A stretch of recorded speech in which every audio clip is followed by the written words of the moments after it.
ایمان کے نہ ہونے سے مستقل دوزخ ہے، اعمال کی کمی کوتاہی سے سزا ہے، لیکن خلود فی النار نہیں، ہمیشہ کی دوزخ نہیں۔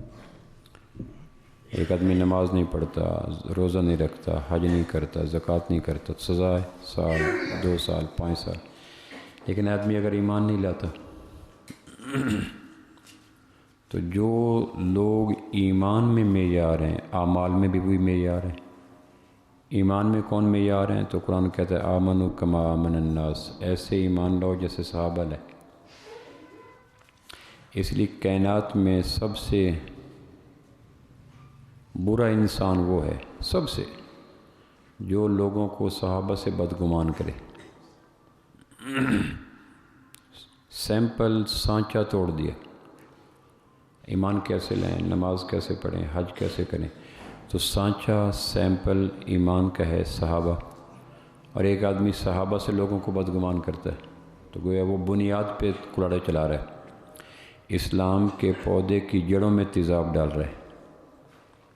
اس لیے سب سے بدترین انسان، اس لیے فرمایا جب کسی انسان کو دیکھو صحابی پر تبرہ کر رہا ہے، نقص بیان کر رہا ہے، تو کہو تجھ پر اللہ کی لعنت، رسولوں کی لعنت، ملائکہ کی لعنت، تمام انسانوں کی لعنت، نہ اس کے فرض قبول نہ نفل قبول۔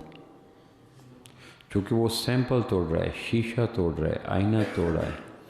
قیامت تک آنے والے لوگ اپنے نقوش کیسے سنواریں گے؟ نقوش تو آدمی سنوارتا ہے شیشے کو دیکھ کر، تو شیشہ ہی ٹوٹ گیا۔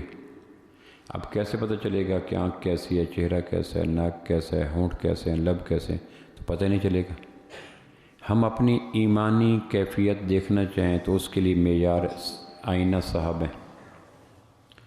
اس لیے محدثین کے اس بات پہ اجماع امام نووی نے شرح مسلم میں لکھا ہے، کوئی حدیث صحیح ہو روایتاً درایتاً، لیکن اس کے مضمون سے صحابی کی کمی آتی ہو تو اس حدیث کی تعویل لوگوں پر فرض ہے۔ حدیث تاریخ نہیں، تاریخ تو کوڑا کرکٹ کا ڈھیر ہے۔ تاریخ کیا ہے؟ میں اکثر مثال دیتا ہوں، کاشتکار کھیتوں میں گندم کاٹتے ہیں، پھر بوریاں بھرتے ہیں۔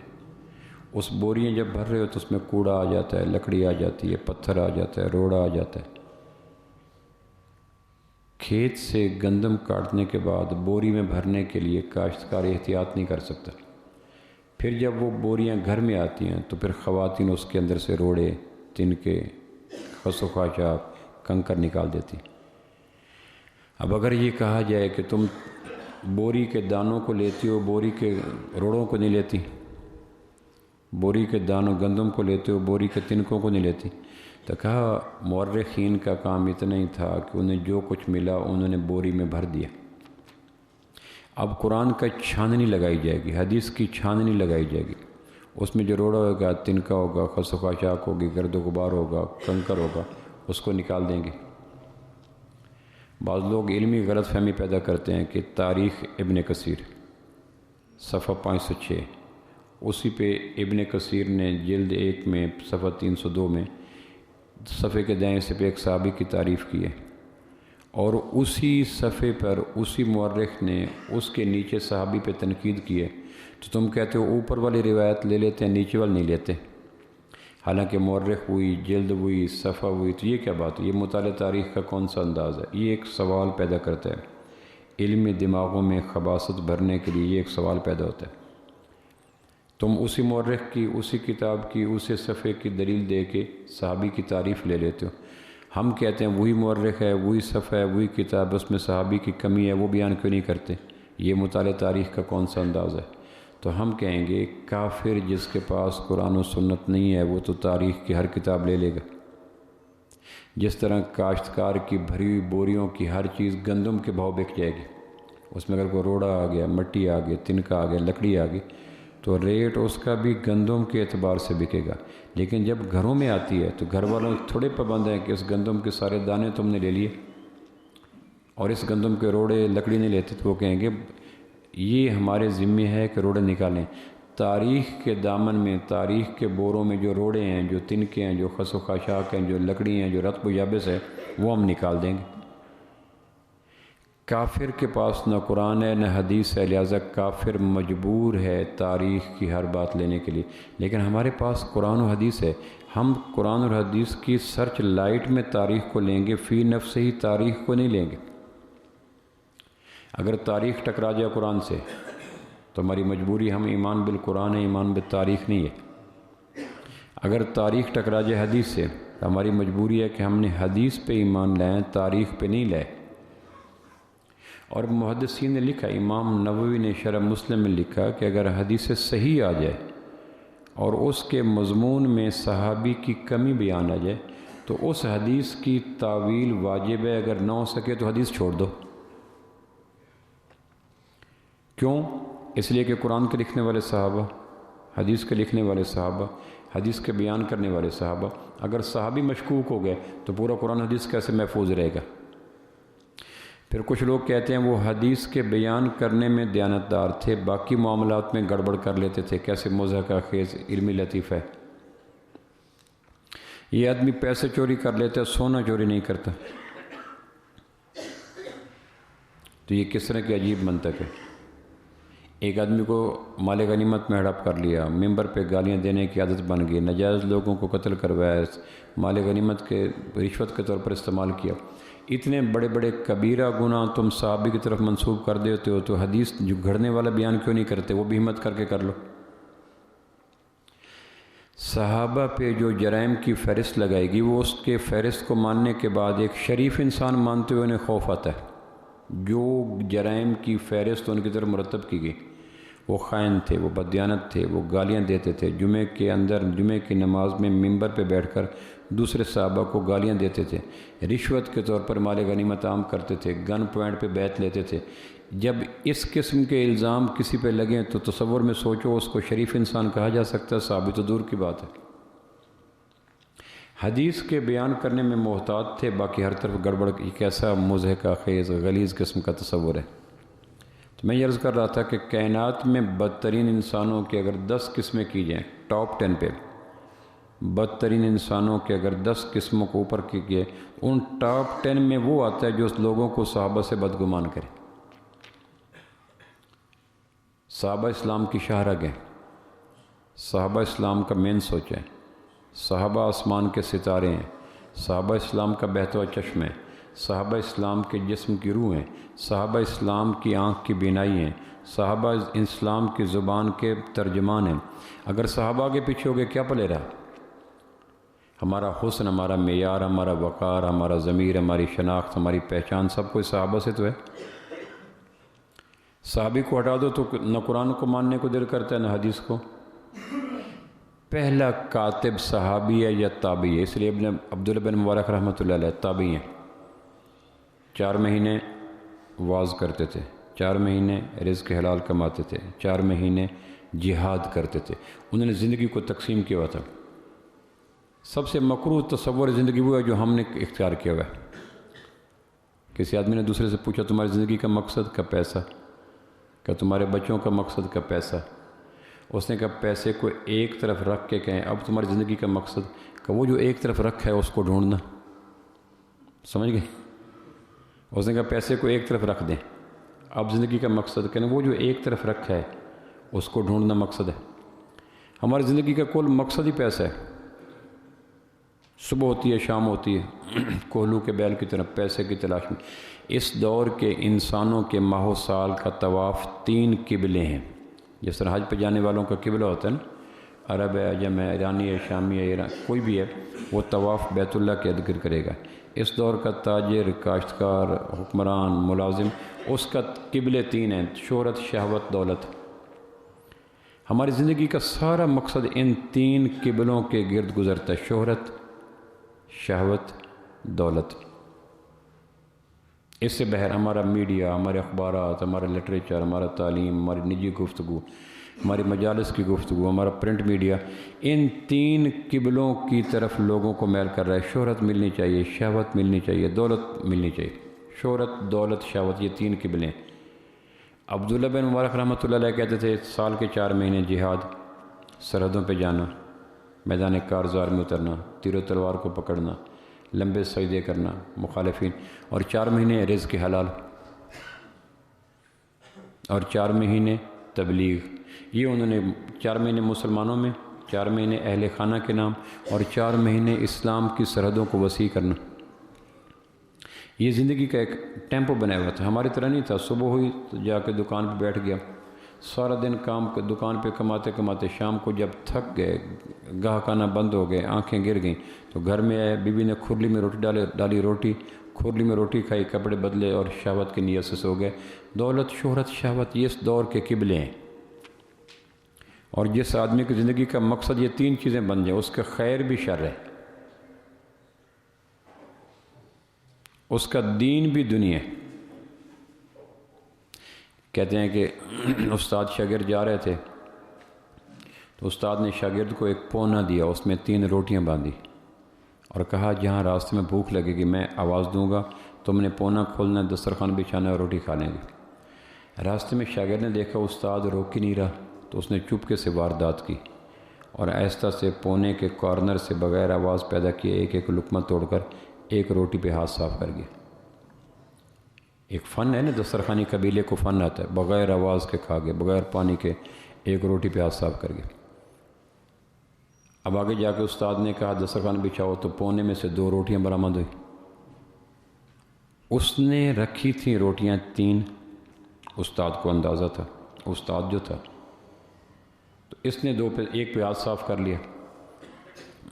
اس نے پوچھا کہ بیٹا روٹیاں 3 تھیں 2 کیسے؟ اس نے کہا استاد نہ آپ رکے نہ میں ٹھہرا، نہ آپ نے کھائی نہ میں نے کھائی، جب پونے کے اندر کپڑے کے اندر گھر سے روٹیاں تم باندھ رہے تھے اس وقت 2 رکھی ہوں گی، کرنا 3 تھی۔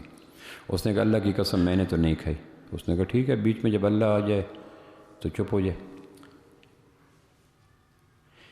شیطان نے جو آدم علیہ السلام پہ وار کیا تھا اس میں یہی کہا تھا ما منع کا، تمہیں کیوں منع کیا اس جنت میں جانے سے؟ اس لیے کہ تم جنت کے پھل کھانے کے بعد ہمیشہ جنتی بن جاؤ گے، اللہ کے قریب رہو گے۔ اور کہا اللہ کی قسم میں تمہارا خیر خواہ ہوں۔ جب اللہ کا نام بیچ میں آ گیا تو آدم علیہ السلام نے کہا بھلا کوئی اللہ کا نام لے کے بھی جھوٹ بول سکتا ہے، وہ بھی چند چیزوں کی خاطر۔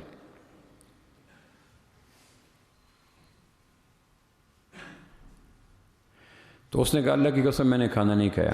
ابن عمر رضی اللہ صحابی ہیں، عبداللہ بن عمر فاروق اعظم کے بیٹے، ان کے نوکر تھے، باغ تھے، باغوں میں نوکر کام کرتے تھے، گوڈی، کھاد، سپرے وغیرہ۔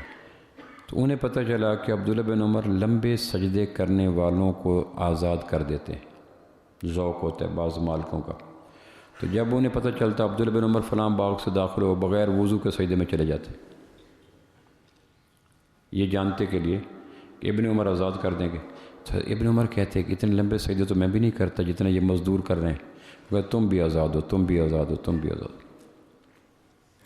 تو ان کے مخلص خادم نے کہا کہ یہ آپ کو دھوکہ دیتے ہیں۔ انہوں نے کہا اللہ کے نام پہ دیتے ہیں، ہم اللہ کے نام پہ دھوکہ کھانے کے لیے تیار ہیں۔ قیامت والدین اللہ پوچھے گا تم نے آزاد کیوں کیے؟ میں کہ یا اللہ لمبے سجدے تھے۔ اللہ کہے گا دھوکہ دے رہے تھے، کہ دھوکہ سجدہ بنا تھا نا، تو تیری وجہ سے میں نے دھوکہ کھا لیا۔ اس نے قسم اٹھا دی، استاد نے کہا چلو 1 روٹی تیری 1 روٹی میری، دونوں نے کھا لی۔ ایک پونے کو اس نے ہاتھ صاف کر لیا، اس نے دونوں پونے سے ہاتھ صاف کر کے داڑھی پہ کنگھی کر کے چل پڑے۔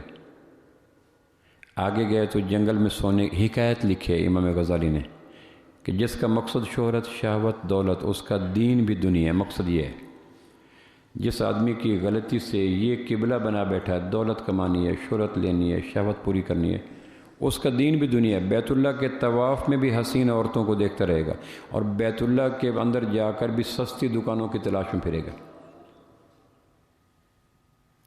ہم حج کر کے واپس آتے تھے تو پوچھتے تھے ٹینٹ کہاں سے کروائی عمرے کے بعد؟ کہا کتنے کی؟ 10 ریال۔ کیوں؟ میں تو 3 ریال کروا کے آیا۔ جلدی چلو مجھے دکان دکھاؤ، دکان دکھاؤ۔ تو وہاں دکان پہ جا کے وہ ٹینٹ والی دکان کی زیارت کراتے۔ حجر اسود کے بعد دوبارہ حج ہی نکلتا اس ٹینٹ والی دکان کی زیارت کے لیے۔ جس کا مقصد دنیا، اس کا دین بھی دنیا۔ تو آگے گیا تو سونے کی 3 اینٹیں پڑی تھیں۔ انہوں نے کہا بیٹا اینٹیں 3 ہیں، آدمی 2 ہیں، توڑ سکتے نہیں، تیسری کیسے تقسیم کریں؟ تو استاد تھا، اس نے کہا بیٹا 1 تیری 1 میری 1، جس نے پونے سے حکمت کے ساتھ روٹی پہ ہاتھ صاف کیا تھا۔ بات سمجھ گئے؟ یہ میری آپ کی داستان ہے۔ امام غزالی کو ہمارا نام نہیں پتہ تھا، ورنہ نام بیچ میں لکھ دیتے، انہوں نے کہا بیٹا ایک تیری ایک میری ایک جس نے حکمت کے ساتھ خشوع خضوع سے چلتے ہوئے پونے کے اندر روٹی پہ ہاتھ صاف کیا تھا، تو اس نے دیکھا نا کہ سونے کی اینٹ مل رہی ہے، اس نے کہا استاد جھوٹ بولتے ہوئے اللہ سے ڈر لگتا ہے۔ اب اس کو اللہ کا خوف آ گئی کہ جھوٹ بولتے ہوئے اللہ کا بولیں جی ڈر آتا ہے کہ اللہ کیا کہہ گیا، میں نے جھوٹ سے منع کیا، تم جھوٹ بول رہے ہو، تم روٹی تو میں نے کھائی تھی۔ اب جھوٹ بول کر روٹی بچی، روٹی بچا لی، سچ بول کر اینٹ بچی، اینٹ لے لی۔ اب اس کا اینٹ لے سچ بول کر اینٹ لینا اللہ کے ہاں قبول ہے؟ بولیں جی سچ بول کر اینٹ لینا اللہ کے ہاں قبول ہے؟ جس طرح اس کا جھوٹ برا تھا، جھوٹ بولا روٹی کے لیے، سچ بولا اینٹ کے لیے، تو جس کا مقصد دنیا اس کا دین بھی دنیا، اور جس کا مقصد اللہ کی رضا کا طواف اس کا دنیا بھی دین بن جاتا ہے۔ ہمارے اعمال کا بے اثر ہونے کا ایک وجہ یہ ہے کہ ہم سوچوں کا قبلہ غلط بنا بیٹھے، شہرت، شہوت، دولت، یہ تین لفظ یاد کر لیں اور پھر زندگی کا اپنا محاسبہ کریں۔ ہماری زندگی ان تین دائروں میں طواف کرتی ہے، شہرت، شہوت، دولت۔ میں ایک جگہ بیان کر رہا تھا، میں نے کہا ایک ڈاکٹر بیٹھے تھے، میں نے کہا ایک سخت فکرہ بولنے لگا ہوں، جس طرح ڈاکٹر صاحبان کوئی دوائی دیتے ہیں تو کہتے ہیں اس دوائی کے بعد آپ کو چکر آئے گا، کہتے ہیں نا پیشگی، تو گھبرانا نہیں، یا اس دوائی کے بعد آپ کو الٹی کی کیفیت ہوگی، گھبرانا نہیں۔ تو میں نے کہا ایک فکرہ بولنے لگا ہوں، اس کے بعد آپ کو چکر آئے گا، گھبرانا نہیں آپ نے۔ وہ ڈاکٹر سے آگے میں نے کہا میں کہ ہائی پوٹنسی انجیکشن لگانے لگا ہوں، اس کے بعد آپ کو میں پیشگی کہہ رہا ہوں، چکر آئیں گے، آپ کی آنکھوں کے وائپر پھریں گے، آپ اوپر سر اٹھائیں گے، یہ کیا ہوا؟ میں نے کہا رزق حلال عین عبادت نہیں ہے۔ انہیں کہا میں نے کہا نہیں گھبرانا نہیں، چکر آئیں گے، آرام مولا آرام، چکر آئیں گے، جس طرح آپ کو چکر ہے۔ رزق حلال عین عبادت نہیں ہے۔ 9 ذی الحج کو عرفات میں جانا عبادت ہے، کیوں جی عبادت ہے نا، حج پورا ہوتا ہے۔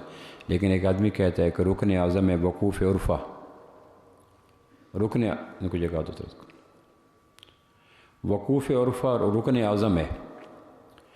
ایک آدمی کہتا ہے حج قبول میں عرفات نہیں گیا، کہنے لگے نہیں، وہ کہ اتنی بڑی بات ہے، کہنے لگا پھر وہ 364 دن عرفات کے اندر خیمہ لگا کے عبادت کرتا ہے، اب اس کی عبادت قبول ہوگی؟ کیوں نہیں ہوئی؟ 9 ذی الحج کو تو قبول ہوگی۔ 9 ذی الحج کو اگر عرفات میں جو زخمی ہو جاتے ہیں ان کو ہیلی کاپٹر پہ بٹھا کے 9 ذی الحج کو عرفات سے گزار دیتے ہیں۔ گزرنا ضروری ہے، چاہے بائی ایئر گزرے چاہے بائی ایمبولینس گزرے۔ تو ایک روڈ سعودیوں نے الگ کیا ہوتا ہے، جو زخمی ہوتے ہیں، حادثہ ہو گیا، اس کو پھر اس ایمبولینس میں ڈال کر 9 ذی الحج کو عرفات کے میدان سے گزار کر پھر اسپتال لے کے آ جاتے ہیں۔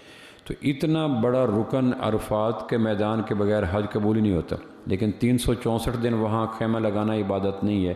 پتہ چلا کہ عرفات کا قیام اپنی ذات میں عبادت نہیں ہے، حج کی وجہ سے عبادت بنے۔ بات سمجھے؟ اگر حج میں عرفات نہ ہوتا تو حج عبادت، عرفات عبادت نہ ہوتی۔ عرفات کا قیام اپنی ذات میں عبادت نہیں ہے، اس کو عبادت کس نے بنایا؟ بولیں جی۔ اور اگر حج کے بعد عرفات کا قیام کرے تو وہ عبادت۔ دسترخوان بچھانا عبادت ہے اگر کھانا کھانا ہو تو، اور ایک آدمی کو بھوک نہیں لگی، وہ چمڑے کا دسترخوان بنا کے بچھاتا ہے، لپیٹتا ہے، بچھاتا ہے، لپیٹتا ہے، اس کو ثواب ملے گا؟ کہے کہ بیکار کام کر رہا ہے۔ کیوں؟ کہ دسترخوان بچھانا اپنی ذات میں عبادت نہیں ہے، کھانے کی وجہ سے عبادت ہے۔ تمہیں کھانے کی حاجت ہی نہیں ہے تو تم دسترخوان بچھا کیوں رہے ہو؟ کہ یہ دسترخوان حضور بچھاتے تھے، عمر بھر بچھایا۔ کب بچھایا تھا؟ جب کھانا کھانا تھا۔ کچھ عبادات وہ ہوتی ہیں جو اپنی ذات میں عبادت نہیں ہوتی، کسی عبادت کی وجہ سے عبادت بنتی ہیں۔ واش روم میں دعا پڑھ کے جانا عبادت ہے، واش روم میں 5 منٹ بیٹھیں، 10 منٹ بیٹھیں، دعا پڑھ کے گیا تو عبادت ہے۔ باہر نکل کے آیا تو عبادت ہے۔ اللہم انی اعوذ بک من الخبث والخبائث غفرانک الحمدللہ الذی اذھب عنی العذا وعافانی، عبادت ہے۔ لیکن ایک آدمی کو واش روم جانے کا تقاضا نہیں ہے، وہ دروازہ کھولتا ہے اور دعا پڑھتا ہے، پھر 5 منٹ کھڑا ہوتا ہے، پھر آ کے باہر دعا پڑھتا، ثواب ملے گا؟ بیکار کام کیا، فضول کام کیا۔ کہ واش روم جانا تب عبادت تھی جب واش روم کا تقاضا ہوتا، دسترخوان بچھانا تب عبادت تھی جب دسترخوان کا تقاضا ہوتا، عرفات جانا تب عبادت تھی جب ذوالحج حج کا تقاضا ہوا۔ اس طرح اب سنیں، وہ جو میں نے کہا تھا نا ویکسینیشن جس پہ سر چکرائیں گے، رزق حلال کمانا تب عبادت ہے جب آدمی سوال کی پوزیشن پہ آ جائے۔ ایک آدمی کا رقبہ اس کو 4 لاکھ ماہانہ آ جاتا ہے، ایک آدمی کی پینشن اس کو 50,000 پینشن آ جاتی ہے، ایک آدمی کی دکانیں اس کو کرایہ سے 3 لاکھ روپے آ جاتا ہے۔ تو اب اس کو سوال ہاتھ پھیلانے کی حاجت نہیں ہے۔ اب اگر وہ جا کے کمانے لگ جاتا ہے تو اس کو حل میں مزید میں آ جائے گا۔ یہ دنیا کی محبت، دنیا کا بڑھانا، پیسے کا شوق، اگلے سٹیٹس کا فکر، اگلے مکان کا فکر، ساتھ والے بننے کا بننا، ساتھ والا پلازا، اب یہ حل میں مزید کی وجہ سے آئے گا۔ تو مقصد چونکہ اس کا مال بڑھانا ہو گیا، اس لیے اس کا کمانا بھی گناہ ہو گیا۔ بھیڑ کے چھتوں میں ہم چھوٹے چھوٹے تھے تو پرانے کمرے ہوتے تھے، اس میں بھیڑوں کے چھتے ہوتے ڈموں، تو ماں کہتی تھی بچہ چھپن چھپائی کھیلو لیکن اس کمرے میں نہ جاؤ، اس کمرے میں بھیڑ کے چھتے کافی سارے ہیں۔ تو ہم اس شوق میں کہ اس کمرے میں گیا کوئی نہیں، میں وہاں چھپتا ہوں، ماں نے منع کر دیا، ڈھونڈنے والا آئے گا نہیں تو میں جیت جاؤں گا، میں چلا گیا، آپ چلے گئے، تو وہاں جا کے چھتوں نے دیکھا کہ کوئی آ گیا، انہوں نے منہ متھا برابر کر دیا۔ باہر نکلے تو روتے ہوئے آئے تو ماں کے پاس آئے تو ماں اوپر تھپڑ مارتی تھی کہ تمہیں منع نہیں کیا تھا کہ وہاں نہ جاؤ۔ اندر ڈیموں نے تھپڑ مارا، باہر ماں نے تھپڑ مارا۔ یہ تھپڑ کیوں مارے کہ تمہیں جب کہا تھا کہ اس کمرے میں نہیں جانا، تم اس کمرے میں کیوں گئے؟ ڈیموں نے تو یہی کرنا تھا۔ چھپن چھپائی کے لیے 50 کمرے موجود تھے، فرنیچر کے نیچے جاؤ، کچن میں جاؤ، کمرے میں جاؤ، چھت پہ جاؤ، چارپائی کے نیچے جاؤ، ایک کمرہ منع کیا تھا، اب اس اوپر سے ڈیموں مار رہے ہیں، نیچے سے اوپر سے ماں مار رہی ہے۔ حالانکہ مارنے کا تو کوئی نہیں تھا، لیکن ماں نے اس لیے مارا کہ جب چھپن چھپائی کے لیے عافیت والے صاف کمرے موجود تھے تم کیوں گئے؟ ایک آدمی کا رزق کمانے کے لیے جاتا، اس میں جھوٹ نہیں بولنا، دھوکہ نہیں کرنا، قسم نہیں اٹھانی، ملاوٹ نہیں کرنی، ناجائز منافع نہیں لینا، احتکار نہیں کرنا، اقتناز نہیں کرنا، سودی کاروبار نہیں کرنا، عیب بتانا۔ کتنے چھتے ہیں ڈیمو بیٹھے ہیں تیار۔ یہ شہادت گئے الفت میں قدم رکھنا، رجال اللہ لا تلہیہم تجارت ولا بیع عن ذکر اللہ۔ کتنا مشکل کام ہے۔ کتنے بھیڑ کے ڈیمو ہیں جو پر پھیلا کے ڈنگ نکال کے بیٹھے ہیں۔ تو اللہ کہتا ہے تمہارا کرایہ آتا تھا، پینشن آتی تھی، پیسہ آتا تھا، ٹھیکہ آتا تھا، پھر تو نے چھتوں میں ہاتھ کیوں ڈالا؟ بات سمجھے؟ اب جھوٹ بول رہے ہیں نا، قسم اٹھا رہے ہیں نا، ملاوٹ کر رہے ہیں نا، ناجائز منافع لے رہے ہیں نا، رشوت دے رہے ہیں نا، ذخیرہ اندوزی کر رہے ہیں نا، سودی کاروبار کر رہے ہیں، تو تمہیں کس نے کہا تھا جب عزت سے بچتا ہوا ضروریات کا رزق کا انتظام میں نے کر دیا تھا، تمہیں کس نے کہا تھا ان بچھوؤں پہ ہاتھ ڈالو؟ بات سمجھے جی؟ ہمارے ہاں رزق حلال عین عبادت ہے اس شخص کے لیے جو سوال پہ آ جائے، چونکہ سوال کرنا حرام ہے اور حرام سے بچنے کا تعلق رزق حلال سے ہے۔ اب یہ آدمی حرام پہ آ گیا، اور جس کو سوال کرنے کی ذلت سے اللہ نے بچایا اس کا رزق حلال میں نہ لگنا لگنے سے بہتر ہے۔ پتہ نہیں میں سمجھا سکا یا نہیں سمجھا سکا۔ جس کو اللہ نے رزق حلال کے غیبی نظام کر دیا، میں پروفیسر ریٹائر ہوں، مجھے 100 لاکھ مل گیا، کوئی زمیندار ہے اس کو 3 لاکھ سالانہ آ گیا، دکاندار ہے اس کی دکانیں 10 ہیں، اس کو ماہانہ 2 لاکھ آ گیا۔ اب اس کو جب قدرت نے چھتوں میں ہاتھ ڈالنے سے بچا کے روٹی پانی دے دیا، اس کو کس نے کہا چھتے میں ہاتھ ڈالو؟ شہادت بڑا عمل ہے، لیکن اگر جذبہ یہ ہے کہ لوگ شہید کہیں تو شہادت قبول ہے؟ بولیں جی۔ سخاوت بڑا عمل ہے، لیکن اگر جذبہ یہ ہو کہ لوگ واہ واہ کہیں تو سخاوت قبول ہے؟ رزق حلال بڑا عمل ہے، لیکن جذبہ یہ ہو کہ مزید مالدار بن جاؤں، تو اگر شہادت کو برے جذبے نے مردود کر دیا، سخاوت کو برے جذبے نے مردود کر دیا، تو رزق حلال کے والے کمانے والے کو برے جذبے نے مردود کیوں نہیں کر دیا؟ اس لیے شریعت کہتی ہے کہ جب قدرت تمہیں بھیڑوں سے، ڈیموں سے، بچھوؤں سے بچا رہی ہے تو پھر آرام سے گھر بیٹھو، پھر کیا کرو؟ پھر 3 کام کرو۔ ہمارے ہاں کما رہا ہے، ایک آدمی دریا کے کنارے بازو سر کے نیچے دے کر دریا کی لہروں کو دیکھ رہا تھا اور پاؤں کے ساتھ ایک دھاگا باندھا ہوا تھا. ایک آدمی گزرا. اس نے کہا کیا کر رہے ہو؟ اس نے کہا یہ کنڈی پھینکی ہوئی ہے اور دھاگا باندھا ہوا انگوٹھے کے ساتھ. جب مچھلی آئے گی تو انگوٹھے کو کھینچے گی، مجھے پتہ چل جائے گا، اٹھ کے میں مچھلی پکڑ لوں گا. تو اس نے کہا مہربانی کر 5-7 ایک کی بجائے 10-12 کنڈیاں پھینک دے. کہنے کہ پھر کیا ہوگا بھائی صدیق؟ اس نے کہا پھر 10-12 مچھلیاں آ جائیں گی. کہ پھر کیا ہوگا؟ 10-12. اس نے کہا پھر روزانہ 10-12 مچھلیاں آتے رہیں گی، پھر جال لے لینا. کہنے کہ پھر کیا ہوگا؟ کہ پھر جال کو پھینکنا، اکٹھی 200-300 مچھلی آ جائے گی. کہ پھر کیا ہوگا؟ کہ پھر جب 2-4 مہینے جال لگائے گا تو پھر ایک بڑا جال لینا، پھر بیچ دریا جا کے ڈالنا. کہ پھر کیا ہوگا؟ کہ پھر بہت بڑی مچھلی آ جائے گی. پھر کیا؟ کہ پھر ایک بڑی سی کشتی لے لینا. اس نے کہا پھر 4-5 جال لگا دینا. اس نے کہا پھر کیا ہوگا؟ کہ پھر زیادہ مچھلی آ جائیں گی. پھر کیا ہوگا؟ کہ پھر پیسے ہوں گے، موج کرے گا. کہنے کہ اب کیا کر رہا ہوں؟ پھر پیسے آئیں گے، موج کرے گا کہ اب کیا کر رہا ہوں؟ ابھی تو میں سر کے نیچے تکیہ دے کر ڈھولے گا رہا ہوں. موج ہی کروانی تھی نا، تو اتنا ذلیل کر کے جو موج کروائی ہے، مقصد تو موج ہی تھا نا. تو وہ تو میرا موج ایک کنڈی کے ساتھ بھی موج میری ہو رہی تھی. ہم موج کے چکر میں معاش کے اندر پھنسے ہوئے لوگ ہیں. اور سب سے بڑا تخریب کار ذہن وہ ہے جو مزید پیسے بڑھانے کے لالچ میں کاروبار کرتا ہے. اس سے ہر گناہ کرایا جا سکتا ہے. اس سے جھوٹ بلاؤ، اس سے قسم اٹھاؤ، اس سے سود کا کاروبار کراؤ، اس کے رشوت دو، کرے گا، کیونکہ مال کی محبت ہر گناہ کی جڑ ہے. اس لیے شریعت کہتی ہے دنیا قناعت کے لیے ہے، دنیا فضولیات کے لیے نہیں ہے. تو پھر یہ کیا کرے؟ پھر یہ 3 کام کرے. ہم اس وقت 99% لوگ حل میں مزید کے جذبے سے مغلوب ہو کے کما رہے ہیں. اور یہ حل میں مزید کا جذبہ ہمارے اندر کافر نے ڈالا ہے تاکہ اس کی مصنوعات بکیں.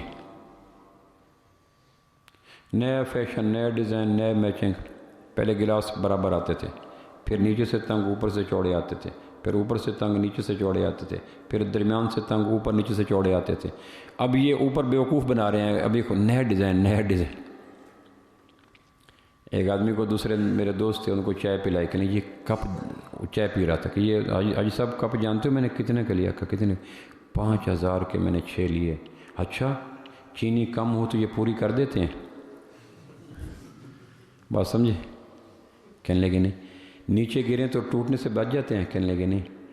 ٹھنڈی چائے کو گرم کر دیتے ہیں کہ بولو گرم چائے کو آنے وحد میں لیول پہ لے آئیں گے؟ کہنے لگے جو 10 روپے کا کپ کرتا ہے وہی تیرا 5000 کا کر رہا ہے. بیوقوف ہے. لیکن زیادہ کمانے والوں کو قدرت نے سزا بھی تو دینی ہے. آخر قدرت کا میکنزم بھی تو ہے نا.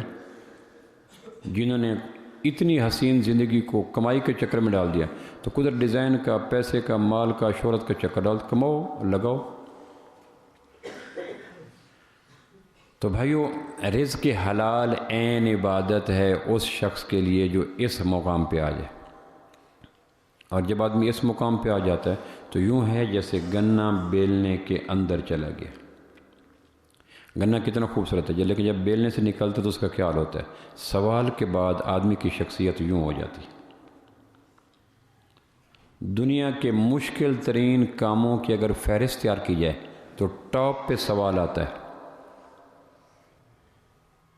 میں اکثر مثال دیا کرتا ہوں، بعض شوہر ہوتے ہیں جو بیوی نما شوہر ہوتے ہیں، اپنی تنخواہ بیوی کو دیتے ہیں. بیوی گھر کی ہے اور یہ بیوی نما شوہر پوری تنخواہ اس کے ہاتھ پہ رکھ دی. اب 2 دن کے بعد پیسے کی ضرورت پڑی. اب اپنے پیسے بیوی کو دیے کہ تم بجٹ چلاؤ. اب بیوی سے پیسے مانگنے کے لیے پتہ کیا کہتے ہیں؟ پیٹرول ڈلوانا ہے، 1000 روپے دینا. اب یہ پیٹرول کا نام کیوں لیا؟ یہ آپ کی واردات ہے، آپ سارے جان چکے ہیں. پیٹرول کا نام کیوں لیا؟ وہ سوال کی تلخی کو، شدت کو، کڑواہٹ کو، زہرناکی کو کم کرنے کے لیے. سوال بیوی سے کرنا پڑ جائے آدمی مر جاتا ہے. حالانکہ پیسے اپنے، بیوی نے کون سا کہا تھا کہ 1000 روپے کیا کرنا ہے؟ یہ کیوں کہا پیٹرول ڈلوانا ہے؟ کہتے ہیں نا، ایمانداری سے کو کہتے ہیں نا، مسئلہ تو جھوٹ نہ بولو، کہتے ہیں نا. چلو نہ مانو، مجھے پتہ ہے چہرے بول پڑتے ہیں. یہ کیوں کہا کہ پیٹرول ڈلوانا ہے، 1000 دینا؟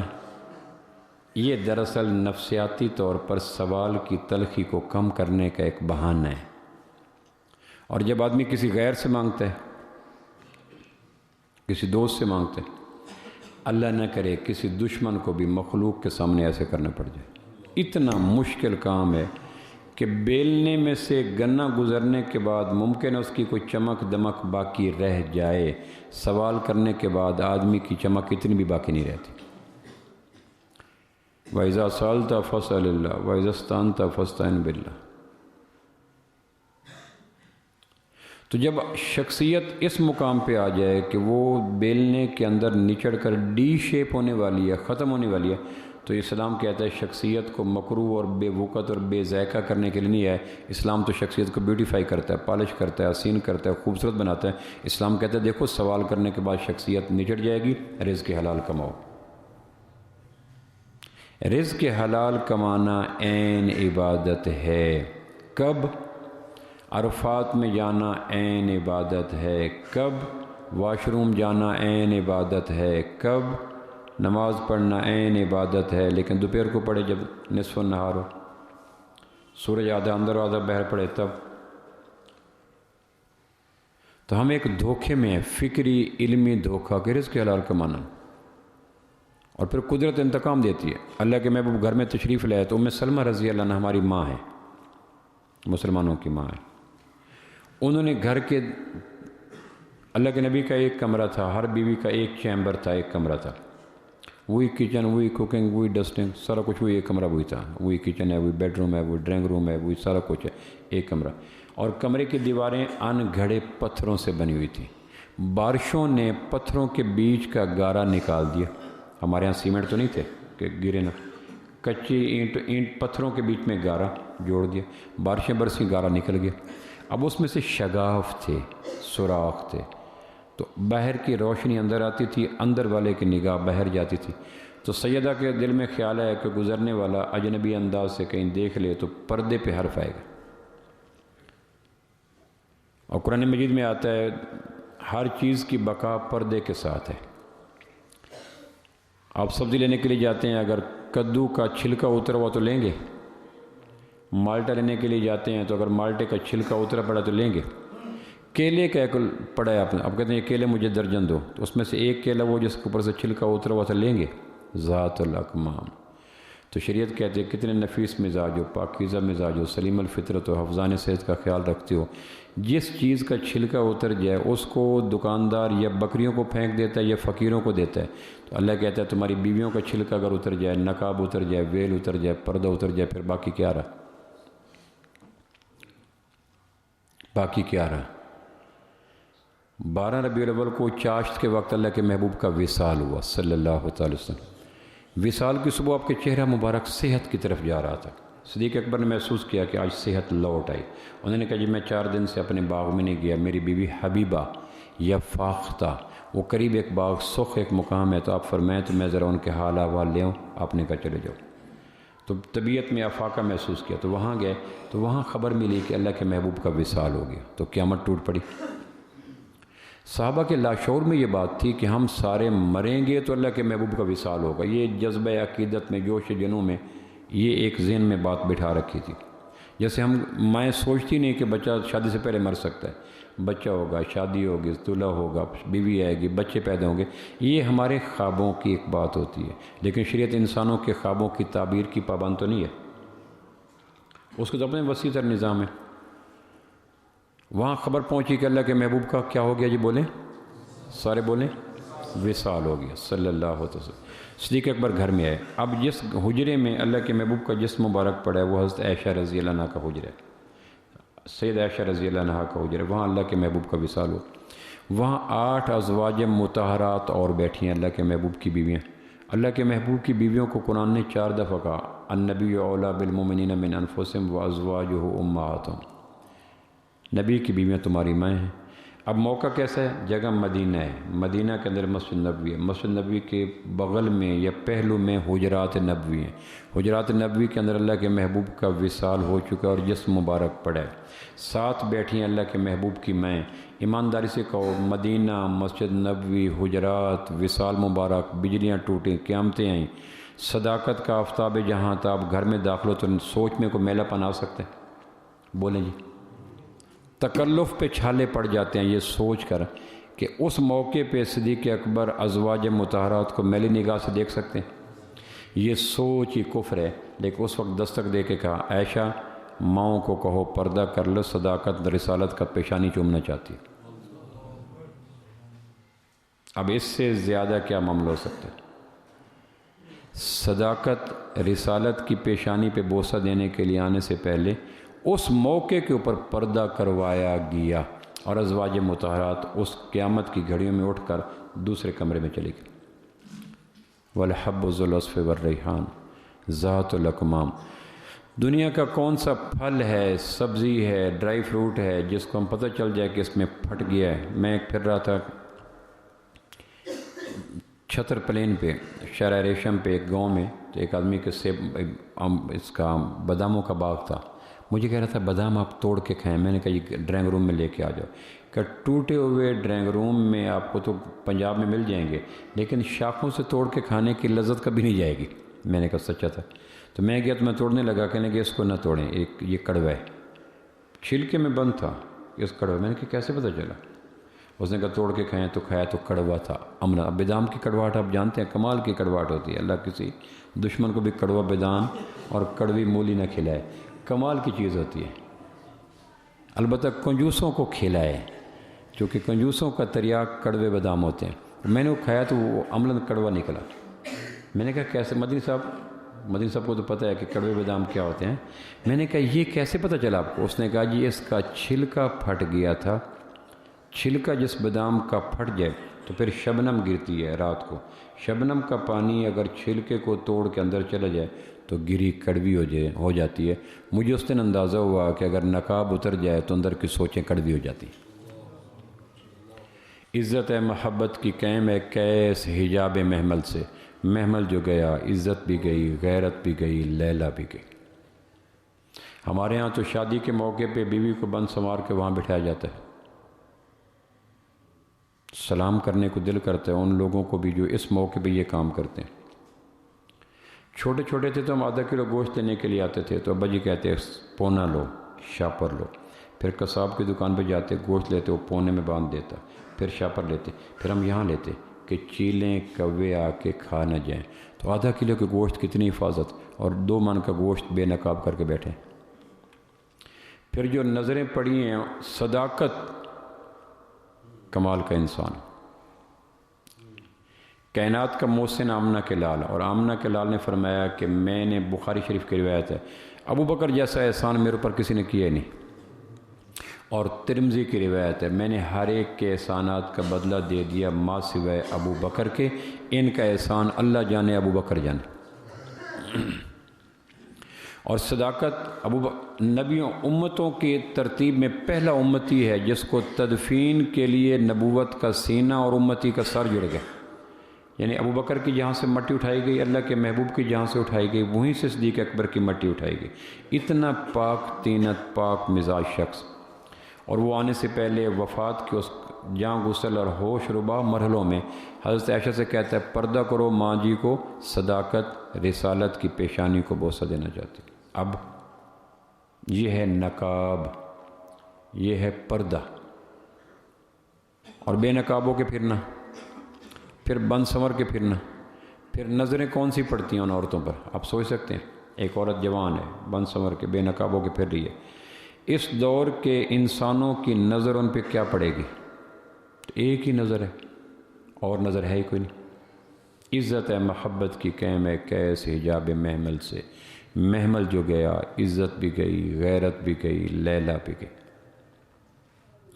پتہ نہیں بات کہاں سے کہاں چلی گئی، مجھے یاد بھی نہیں۔ صدیق اکبر رضی اللہ واپس آئے، اس سے پہلے پتہ نہیں بات کہاں تھی۔ آپ میرے سے 4 ہاتھ آگے ہو الحمدللہ۔ میں اکثر سنایا کرتا ہوں، ایک آدمی نے کہا اللہ کے میرے اوپر 2 بڑے احسان ہیں۔ اس نے کہا کون سے؟ اس نے کہا ایک تو حافظہ میرا بڑا مضبوط، اس نے کہا دوسرا یاد نہیں آ رہی۔ کیوں حافظ صاحب؟ اس نے کہا پہلی نعمت کا پتہ چل گیا۔ اس نے کہا میرے اوپر اللہ کے 2 بہت بڑے احسان ہیں۔ کہ کون سے؟ کہ ایک تو میرا بھائی محبوب حافظہ بڑا مضبوط، اس نے کہا دوسرا یاد نہیں آ رہا۔ اس نے کہا کلیئر ہو گیا، پھر دونوں احسان کلیئر ہو گئے۔ تو یہ سارا قبیلہ میرے سمیت وہی ہے جس پہ اللہ کا بہت بڑا احسان ہے کہ حافظہ بڑا مضبوط ہے، لیکن دوسری یاد نہیں آ رہی۔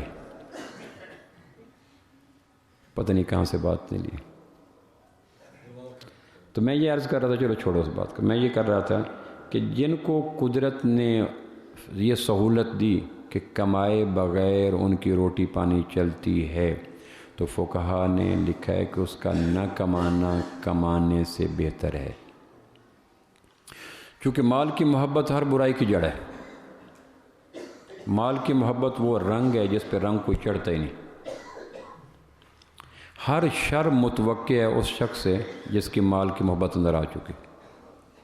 اب وہ کیا کرے؟ وہ 3 کام کرے جس کو قدرت نے فیسیلیٹیٹ کیا ہے. وہ 3 کام کرے. نمبر 1، دین کا علم سیکھے. قرآن جانوروں کے لیے نہیں ہے،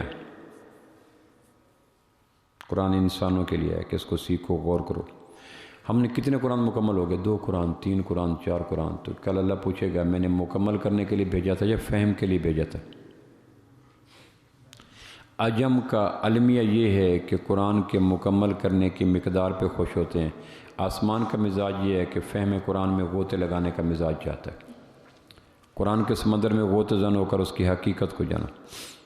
ہمارا قرآن کا دوسرا کنارہ کوئی نہیں. دنیا کے ہر سمندر کا دوسرا کنارہ ہوتا ہے، قرآن واحد سمندر ہے جس کا دوسرا کنارہ کوئی نہیں. اس لیے دنیا عبور کہتے ہیں، ایک کنارے سے چھلانگ لگانا، تیر کے دوسرے کنارے تک چلے جانا، اس کو عبور کہتے ہیں.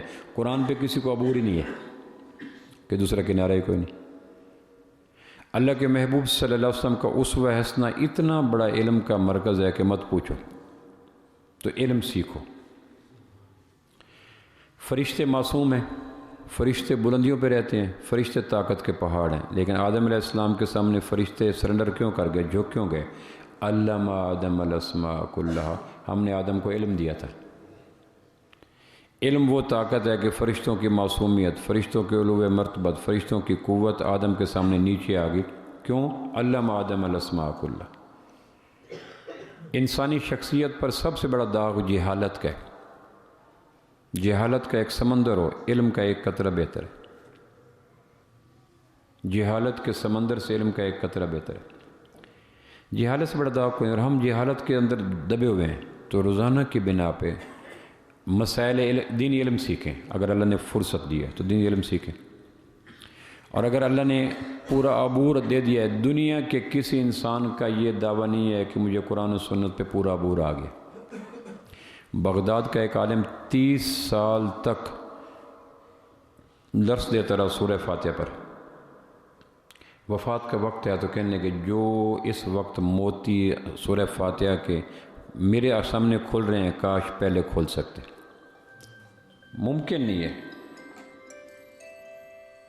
ٹائم ختم ہو گیا جی. ممکن نہیں ہے. تو پہلا کام یہ کرے کہ علم سیکھیں. ہر آنے والے دن میں گزرے ہوئے دن سے علم کی طرف کوئی سفر شروع کرے. اور ہمارے پاس علم کے بے پناہ خزانے پڑے ہیں. MBBS پہ عبور ہو گیا، ڈاکٹری پہ عبور ہو گیا، لیکن قرآن پہ عبور نہیں ہو سکتا. اور دوسرا کام کرے، عمل کو حسین بنائے. اذا توضأ فاحسن الوضوء.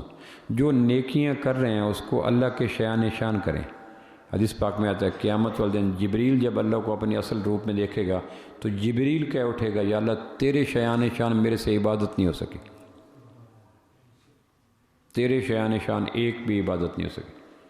خود آمنہ کے لال صلی اللہ علیہ وسلم کی عبادت اکمل ہے، اور وہ فرمایا کرتے تھے ما عبدنا حق کا عبادتک، اللہ میری عبادت ایسی نہیں ہے جو تیرے شایان شان پیش کی جا سکے.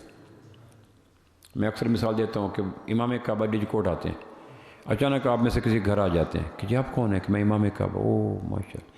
تو پھر آدمی کراکری نکالتا ہے، دسترخوان نکالتا ہے، جوتری بیچتا ہے، سامان لاتا ہے. پھر کیا کہے گا کہ امام صاحب میں نے آپ کا شایان شان کھانا کر دیا؟ کوئی کہے گا؟ آخر پہ سمٹا جائے گا، نچڑا جائے گا، ندامت سے بھرا جائے گا.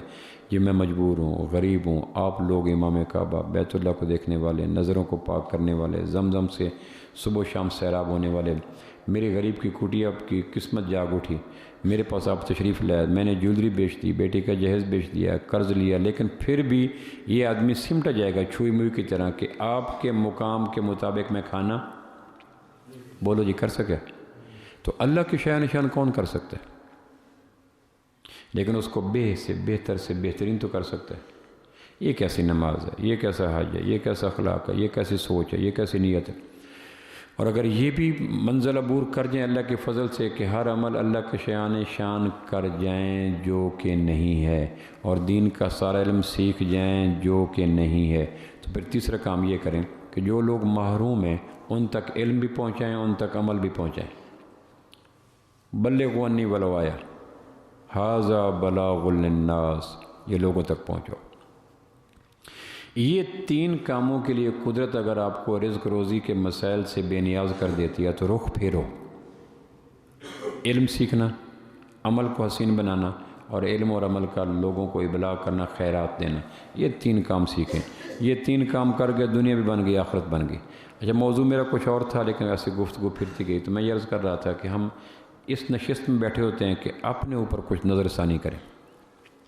میرا کتنے دن گزرے جب میں نے علم کی کوئی بات نہ سیکھی، میرے کتنے دن گزرے کہ آنے والی نماز، آنے والا لمحہ، آنے والے اخلاق، آنے والے معاملات میں ذرا بھی بہتری کی صورت پیدا نہ ہوئی، اور میرے کتنے دن ایسے گزرے کہ میں نے کسی کے بجھے ہوئے دل میں علم و عمل کی شمع تک نہیں جلائی۔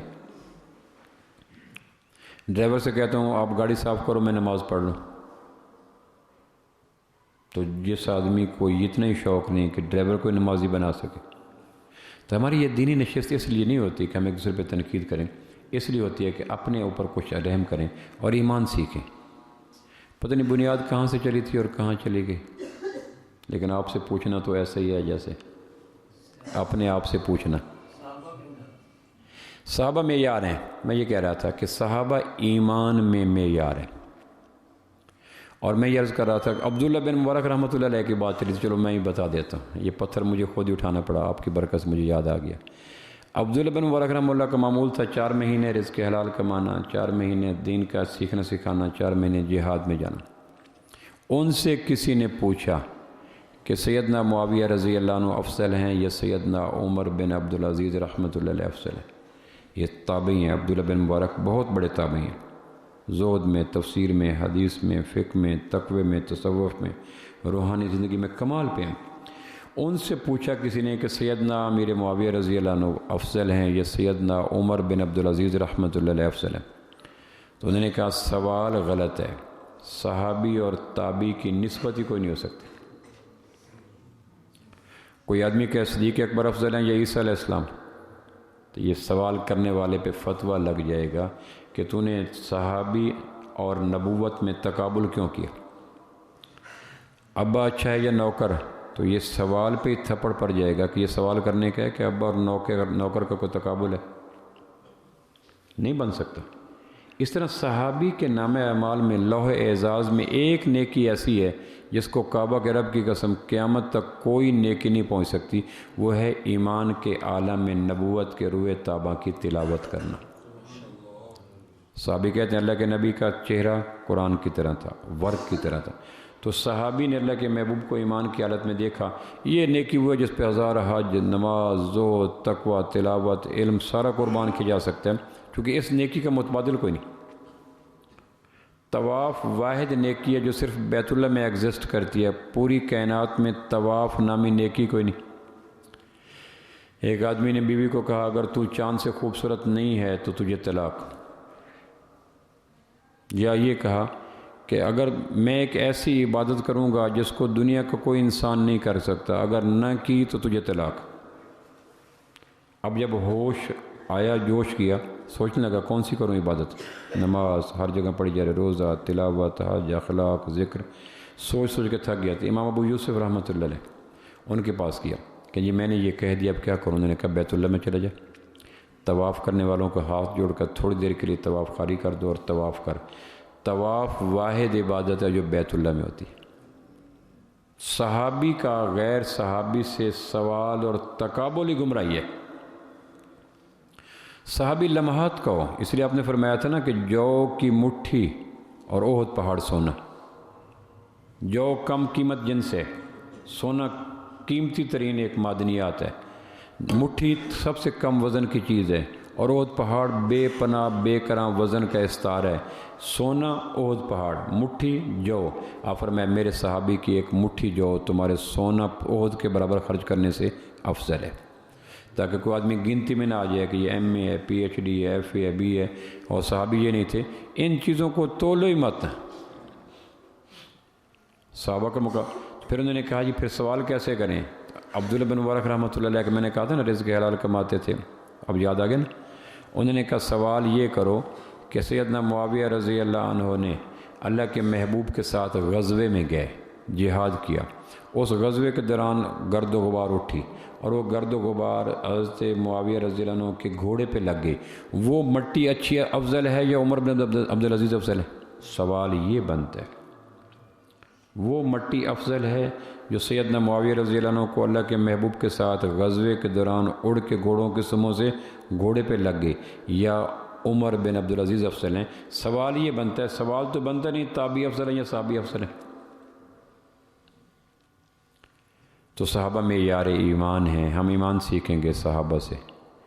اس لیے صحابہ کی آخری بات میری، صحابہ کی تعریف کرنا اللہ کی سنت ہے، صحابہ کی تعریف کرنا آسمانی کتابوں کی سنت ہے، صحابہ کی تعریف کرنا آمنہ کے لال کی سنت ہے، صحابہ کی تعریف کرنا ملائکہ کی سنت ہے، صحابہ کی تعریف کرنا صحابہ کی سنت ہے، صحابہ کی تعریف کرنا تابعین کی سنت ہے، اور صحابہ کی تعریف کرنا صدیوں سے مسلمانوں کی سنت ہے۔ عیسیٰ علیہ السلام کی انجیل اور قرآن مجید کے درمیان 600 سال کا فاصلہ ہے۔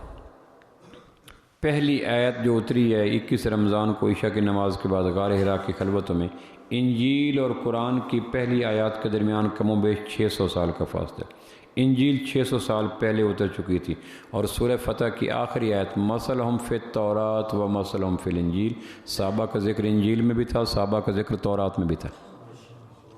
یہاں تو یہ نا کہ 92 چینل پہ کسی کا پروگرام آ جائے تو واٹس اپ کر رہے ہوتے، جیو پہ پروگرام آ جائے تو واٹس اپ کر رہے ہوتے، اخبار پہ خبر آ جائے تو واٹس اپ کر رہے ہوتے۔ میرا اخبار پہ خبر آ گئی کہ میں نے پڑھ لی تھی، میں نے پکوڑے لیے تھے، اس پہ خبر لگی ہوئی تھی، پکوڑے والے کاغذ پہ آپ کا خبر لگی ہوئی تھی۔ ہمارا تو یہ عالم ہے، اس پہ خوش ہو رہے تھے۔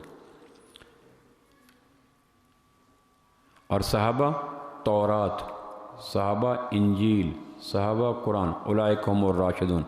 آخری بات قرطبی کہتا ہے رشاد عربی میں کہتے ہیں چٹان کو، ایک ہے نا رشد و ہدایت سیدھے راستے والے، ایک قرطبی کا معنی خوبصورت ہے رشاد، اولئک هم الراشدون، صحابہ چٹانیں تھیں۔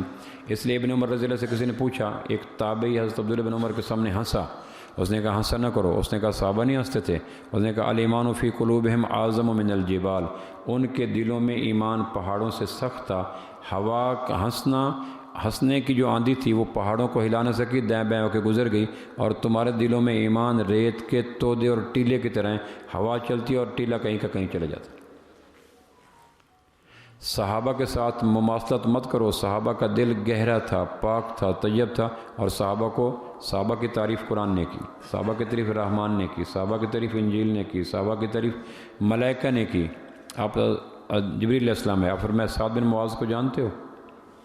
انہوں نے کہا جی زمین والے سعد بن معاذ کو اتنا نہیں جانتے جتنے آسمان کے فرشتے ان کو جانتے۔ اس لیے تھوڑی دیر بعد جبریل آئے تو کہیں یہ اللہ کے نبی کون فوت ہوا؟ اللہ کا عرش ہل رہا تھا کہ جی دیکھا مسجد نبی میں سعد بن معاذ رضی اللہ شہید ہو چکے تھے۔ تو صحابہ کو آسمان کے فرشتے جانتے ہیں، اگر تو نہیں بھی جانتا تو کون سی بڑی بات ہے۔ صحابہ پیمانہ ہیں، صحابہ معیار ہیں، اس لیے قرآن میں جو امام مالک لیغیظ بہم الکفار، صحابہ کے تذکر سے کافروں کے دلوں میں بوجھ آتا ہے، تو صحابہ تو معیار ہیں، اگر صحابہ کے ذکر سے دلوں پہ بوجھ ہے تو امام مالک کہتے ہیں یہ کافر ہونے کی دلیل ہے۔ سورہ فتح کی لاسٹ ون ہے مثلہم فی التوراۃ و مثلہم فی الانجیل، آگے اس کے آتا ہے یہ نبوت کی کھیتیاں ہیں جس کو کاشتکار دیکھ کے خوش ہوتا ہے اور کافر دیکھ کے چڑ جاتا ہے۔ جبریل علیہ السلام ہے کہ اللہ کے نبی معاویہ بن معاویہ لیثی رضی اللہ فوت ہو گئے۔ اللہ کے نبی اس وقت 9 ہجری میں تبوک پہ تھے، تبوک ایسے جیسے ڈجکوٹ سے کراچی، تبوک میں تھے کہ معاویہ بن معاویہ لیثی رضی اللہ فوت ہو گئے، کہ پھر میں تو تبوک میں ہوں، کہ 70,000 فرشتے اترے ہیں سیدنا معاویہ بن معاویہ لیثی رضی اللہ کا جنازہ پڑھنے کے لیے۔ بحیثیت جماعت جس گروپ کی قیامت تک اللہ نے گواہی دیا جنتی ہیں، وہ گروہ صرف صحابی ہے۔ بحیثیت فرد افراد کی ہو چکے ہیں، لیکن بحیثیت جماعت جس کے جنتی ہونے کی گواہی قرآن نے دی، وہ جماعت صحابہ کی ہے۔ تو جو صحابہ کو جیسا کہے پلٹ کے اس کو ویسا کہنا، یہ قرآن کے نزدیک اللہ کی سنت ہے۔ انہوں نے کہا بیوقوف ہے، اللہ نے کہا تم بیوقوف ہو۔ انہوں نے کہا کافر ہیں کو تم کافر ہو، مرتد ہیں کہ تم مرتد ہو، زندیق ہیں کہ تم زندیق ہو۔ تو سب سے بڑا اس امت کا تخریب کار وہ شخص ہے جو امت کا آئینہ توڑتا ہے، امت کا سیمپل توڑتا ہے، امت کا معیار توڑتا ہے، امت کا، تاکہ صدیوں تک آنے والے اپنے خد و خال کیسے سنوارے۔ الا انہم الصفا۔ تو بھائیو کوشش کریں کہ صحابہ کے ذکر ایمان کے بڑھنے کی بنیاد ہے۔ ایمان بڑھانا ضروری ہے۔ ایمان بڑھانے کا ایک طریقہ ہے کہ صحابہ کی باتیں کیجیے۔ صحابہ کا ذکر ایمان بڑھاتا ہے، اخلاق اچھے کرتا ہے، اندر کو پاک کرتا ہے، بیر کو دھو دیتا ہے۔ حسن بصری کا ایک قول میں اکثر آپ کو سنا چکا ہوں، بڑا کمال ہے۔ میں کہتا ہوں حسن بصری اور کچھ بھی نہیں فرماتے، ان سے تفسیر منقول ہے، ان سے حدیث منقول ہے، ان سے تصوف منقول ہے، ان سے جہاد منقول ہے، ان سے حکایات منقول، کچھ بھی نہ کہتے۔ سیدنا حسن بصری ایک جملہ جو کہا نا، میں ابھی سنانے لگا ہوں، ایک جملہ جو کہہ گئے وہی جملہ حسن بصری کے لیے کافی تھا۔ ایک جملہ، اذا اردتم ان یطیب المجلس فافیضوا فی ذکر عمر، بس ایک جملہ۔ حسن بصری کا قد جبریل کے گھر سے اوپر چلا جاتا ہے اس فکرے کے بعد، اذا اردتم ان یطیب المجلس فافیضوا فی ذکر عمر، اگر تم چاہتے ہو تمہارے سوچیں پاک ہوں تو عمر کی باتیں کیا کرو۔ حسن، اگر تم چاہتے ہو سوچیں پاک ہوں، جذبے پاک ہوں، آنکھیں پاک ہوں، دل پاک ہوں، دماغ پاک ہوں، جذبات پاک ہوں، احساسات پاک ہوں، خیالات پاک ہوں، اعتقادات پاک ہوں، معاملات پاک ہوں، معمولات پاک ہوں، معقولات پاک ہوں، مشروبات پاک ہوں، ملبوسات پاک ہوں، اگر تم چاہتے ہو پاکیزگی، طہارت، خوشبو تمہارا مقدر ہو، تو اس کا طریقہ حسن بصری کہتے ہیں عمر کی باتیں کیا کرو، اندر باہر پاک ہو جاتا ہے۔ اور جبریل علیہ السلام سے آپ نے کہا جبریل عمر کی کوئی بات تو سناؤ۔ عمر کا مقام آسمان والوں کے نزدیک کیا ہے؟ علامہ سیوطی نے تاریخ الخلفاء میں یہ روایت لکھی ہے۔ جبریل بتاؤ تو صحیح کہ آسمان والوں کے نزدیک عمر کا مقام کیا ہے؟ تو جبریل کہنے لگے عمر نوح چاہیے، کوئی اور کام نہ ہو تب میں عمر کی بات کر سکتا۔ سید الملائکہ عمر، تاریخ الخلفاء علامہ سیوطی، اس میں فاروق اعظم کے چیپٹر میں لکھا عمر نوح چاہیے تب جا کے جبریل، جس کو وہی لے کے آنے والا پیغمبر سید الملائکہ کے، عمر کی بات کر سکتا۔ تو آپ فرمایا ابو بکر، تو جبریل کہنے لگے اب عمر تو ابو بکر کی بے شمار نیکیوں میں سے ایک نیکی کے برابر ہے۔ تو صحابہ کا ذکر دلوں کو پاک کرتا ہے، نظروں کو پاک کرتا ہے، سوچوں کو پاک کرتا ہے، جذبوں کو پاک کرتا ہے، خیالات کو پاک کرتا ہے، شہوت کو دور کرتا ہے، بخل کو دور کرتا ہے، زنا کو دور کرتا ہے، تکبر کو دور کرتا ہے، بدگمانی کو دور کرتا ہے، بے حیائی کو دور کرتا ہے، غیبت کو دور کرتا ہے، ہر خباثت کا علاج صحابہ کا ذکر ہے، اور ہر پاکیزگی کی جڑ صحابہ کی ذکر ہے۔ یہ ہم مل بیٹھتے اس لیے ہیں کہ تھوڑی دیر کے لیے ایمان پاک ہو جائے۔